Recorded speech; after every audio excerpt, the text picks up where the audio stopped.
الحمد لله وبعد وولالكين وانو وإذين ودوانو waxaan rabaa inaan wax ka xuso saaxiibka wanaagsan ee ku wanaagsan xagga cibaadada alla ka cabsiga ku dhaqma diinta oo ay korkiisa ka muuqato tukada salaadaha faralka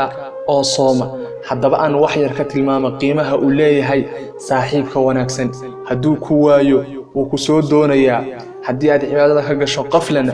ama aad ilowdo wuu ku baraarujinayaa oo wuu ku soo xasuusinayaa hadduu ducaysanayna ducada ka ilaawi maaye wuxuu ducaynayaa waa sida xidigii oo kale haddii ay doontaadu ay ku dhunto badweynta dhexdeeda waqti mugdiya wuxuu ku noqonayaa hagi barina wuxuu kugu sugayaa carshiga hoostiisa miyay kugu filnayn inuu dar ilaahay ku jecel yahay saaxiibka wanaagsan markuu kaligii jannada galo ayuu ilaahay weydiinayaa wuxuu leeyahay ilaahayow away saaxiibkaygii ma hayo jannada dhexdeeda kuma arko wuxuu ahaa adduunyada mid aan wada tukano mid aan wada soomno wanaagana isfarno markaasuu ilaahay ku leeyahay saaxiibkaagii wuxuu ku jiraa naarta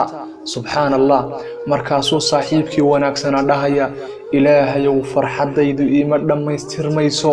inta aan jannada ku jiro ilaa aan ka helo saaxiibkaygii wanaagsanaa markaasuu ilaahay subxaanahu wa tacaala malaa'igtiisa faraya oo uu leeyahay ordoo dhaqaaqa oo naarta taga hebelna ha laga soo bixiyo ehlu naarkii ayaa qaylinaya waxay leeyihiin muxuu mutaystay camal noocee ayuu shaqaystay maxaa jannada looga saarayaa ma waxa ambiyada miyaa u shafeeco qaaday markaasaa waxay malaa'igtu dhahayaan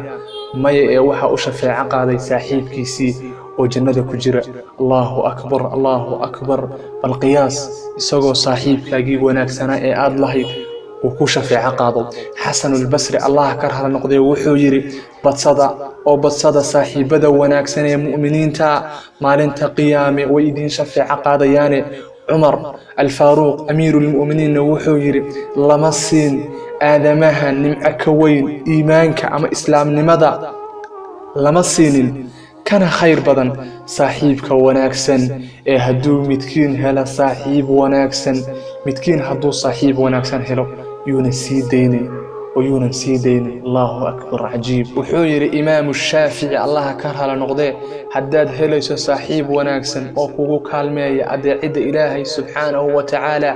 سفي عن أقولك صاحب كاسو قال إنات هشوي عدكتهي إنات كفار قضنا ويسهلنتهي حسن البصري الله كره لنقضي وحوير ولا لهن يعني صاحبين نو وناكسن وحانو كجعلنا هاي إهلكين يا أولادين وحاسبي إهلكين وحين نسو حسوسينيان الدنيا أما نفريان أما نقول براروجينيان هلك صاحبدا وناكسن إن نسو حسوسينيان دارت آخره صاحبك وناكسن ما أهان وحلا وذي هلا حداد هليس صاحب وناكسن وكو حسوسيني إلهي سبحانه وتعالى كعبسيسة يا دارت آخره سفي عن قبل وحجيسو والله ما أهان وحري الله هلا لقمان الحكيم وويلكيس أدر دارمي أيا وحكويري wiilkaygo han noqdo shayga ugu horeeya aad kasbanayso iimaan kadib saaxiib wanaagsan waxa sababay saaxiibka wanaagsan waa sida geedkii oo kale hadii aad hoos fadhiisato waxaad ka helaysaa hadh wanaagsan ama hoos wanaagsan hadii aad wax ka qaadatana waxaad ka helaysaa qudaar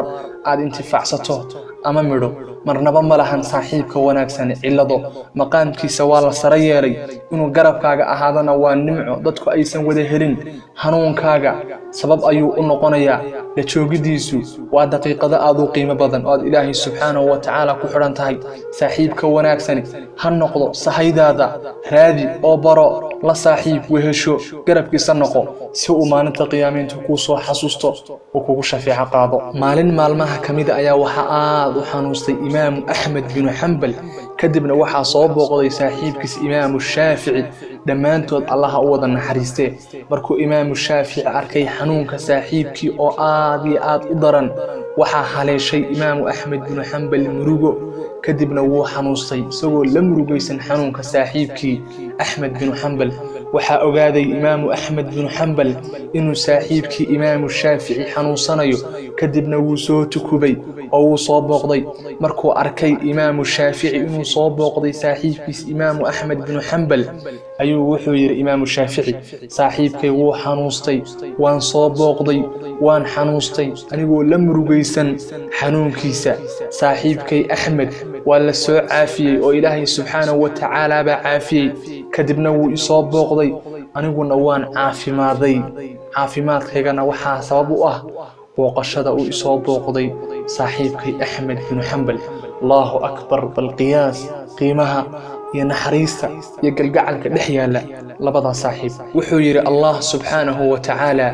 وسيق الذين اتقوا ربهم إلى الجنة زمرا حتى إذا جاءوها وفتحت أبوابها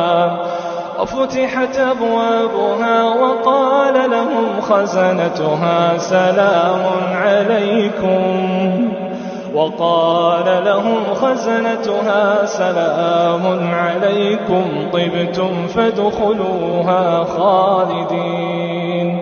ابن قيم wuxuu yiri markuu micneynaya aayadan quraanka Allah wuu diiday in ay jannada dadku u galaan kali yaani shakhsi waxayna u gali doonaan jannada saaxiibo kasta iyagoo wada siman wallahi saaxiibka wanaagsan xitaa wuxuu saameeyaa xawayaanka noociisa liita ee nijaasta bal xasuuso tiradii asxaabul kahfi iyo eegii la jirkooda ahaa wanaagooda ayuu la qaybsaday markaasuu Ilaahay subhanahu wa ta'ala si wada jira quraanka ugu wada xusay halka saaxiibka xuni uu ku dulaynayo uu jiidayo albaabada jahiima kana fogeynaya adeecida Ilaahay subhanahu wa ta'ala qiimahaagana uu weeqayo saaxiibka xun waxa tusaale looga dhigay sida agjoogida birtume midkaasoo hulaaqaya ama ku dhex jira dabka iyo qiiqa haddaad la joogto waxa ka soo raacaya ur qarmuun dharkuna way ka gubanayaan saaxiibku kugu suntan yahay sida rasuulka sallallahu alayhi wa sallam uu sheegay rasuulka sallallahu alayhi wa sallam wuxuu yiri qofku wuxuu haystaa diinta saaxiibkiisa ee qofkiin ha iska eego ciduu saaxiibka ka dhiganayo ajiib wallahi waxa dareemaysaa saaxiibadu inay markasta kala dab qaadanayaan oo isku xiran yihiin iska fiiri saaxiibka kula jooga iska fiiri midka aad kaga taxan tahay warbaahinta ciwaanada warbaahinta kala duwan sida WhatsApp statuska Facebook page-ka iyo story-ga amaba Instagram-ka TikTok-ga ee aad follow garaysay wallahi saaxiibka xun wuxuu kugu reebayaa raad xun oo kugu suntan yahay diid ama yeel alla badana kuwa wanaagsana oo ay saaxiibo xun gacanta ku dhigeen kadibna haleeyeen oo ay ka duufsadeen WhatsApp statuska Facebook-ga Instagram-ka TikTok-ga YouTube-ka intay si sahlan batanka falowga ku taabteen hooyo iyo aabo badanba ciyaalkooda hadiyada ugu keenaya oo u dhiibaya taleefano markay quraanka dhameeyaan kadibna ku biiraya warbaahinta oo halaabaya noocyada kala duwan ee warbaahinta waa meel loo soo suuq geeyo afkaar xun waa meel loo soo suuq geeyo afkaar lagu duminayo oo lagu burburinayo diinta iyo akhlaaqiyadkeeda waa meel loo soo iibgeeyo cilmaaniyada waa meel loo soo iibgeeyo ilhaadnimada qofku inuu noqdo alladiid aan Ilaahay subhanahu wa ta'ala aan rumaysnayn oo bari kamaal ku doodaya ilaahayba ma jiro wallahi Soomaali badan baa jirta oo maanta warbaahinta Facebook iyo YouTube-ka intay ku halaabeen Ilaahay subhanahu wa ta'ala beeniyay oo yiri Ilaahay subhanahu wa ta'ala ma jiro iska fiiri saaxiibkaaga aad warbaahinta kaga taxan tahay fursad baad haysataa wallahi fursad baad haysataa masax oo tirtir xitaa haduu ku yahay gacal iyo